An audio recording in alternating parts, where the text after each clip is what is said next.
Okay, welcome to this lecture. We're going to talk about how to get your first client. So remember what I said about everyone needing some kind of help when it comes to online marketing? Well, it's true. It's absolutely true. But I'm going to reiterate that you need to stay true to your chosen niche from the start. And I know I already kind of beat that to death, but it doesn't mean that you can't change later. But for now, focus on your chosen industry and the vertical that you want to zero in on. And this is going to help you a lot as you start to network. So the chances are probably pretty good that you already know of a business that could use what you have to offer. And in fact, the best new business comes in through referrals. So at this point, try the best you can to find your first client through word of mouth. And like I said, it could be a relative, it could be a neighbor, it could be somebody that you know already that could use your services. So a quick question to think about: to discount or not to discount? If you think it'll help, you could consider giving your first client a discount on your established prices. This is especially if they know who you are, they know you're just starting out, and they know that they're acting as your guinea pig.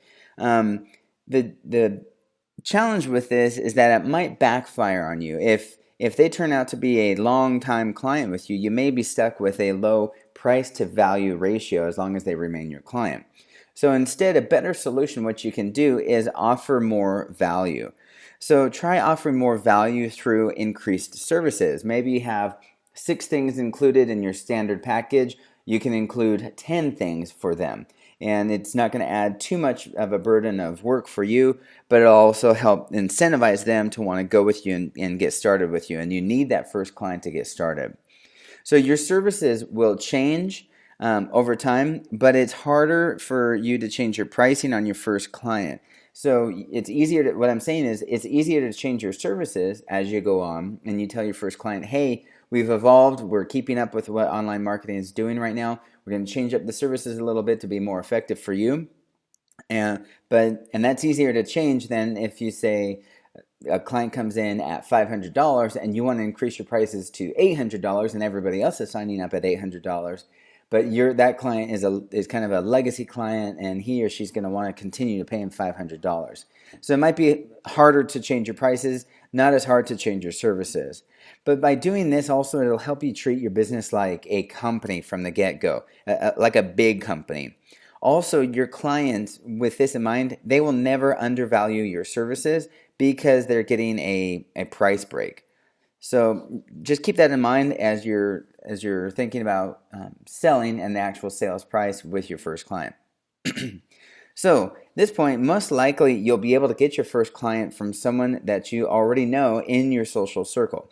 If you're having a hard time, here's a quick tip. Just write a list of 10 people that you know that own their own businesses. And you can either approach these people themselves or ask them for referrals. In fact, a lot of time people will just ask a business owner they know if they know of anybody, and it's kind of sneaky, and they say, oh, well, how about me? I prefer to be direct. I prefer to be straight up and honest. I like the direct approach. You can say, hey, would you be interested in these services? Would you be interested if I could show you how we can get more customers walking through your door? Of course they're going to be interested. So then it's just a matter of lining up the value, the services, and the pricing with that client to get them on board. So at this point, the key is your attitude. The most important part of this is your attitude. You got to be cool, you got to be nice, and don't just ask. You got to be willing to give something in order to help get things started. Now, when you get your first client, treat them like gold. Work extra hard and give 110%. Go above and beyond what you would normally do.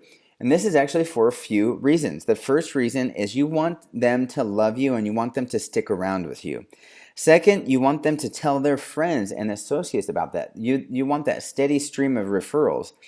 And third, you want to get really good results. If you're doing SEO, for example, get them on that first page of Google and do it fast. Do what it takes. Obviously, with Google, you want to do everything ethically and play by the rules, but you want to do what you can to get those desired results fast. And by doing this, you're going to have a happy client, And then you're going to have proof that what you do works, and then you can use that in your sales pitch to the next potential client. You can say, hey, look what we did for Bob here at his plumbing company. We can do the same thing for you. So you'll have a happy client, you'll have results that you can use for your next client or your next prospects, and then they'll start turning into clients. Your next few clients will start to flow in, and voila, you're off to the races. So in the next lecture, we're going to talk just a little bit about the actual proposal. So that's it for this one, and I'll see you in the next lecture.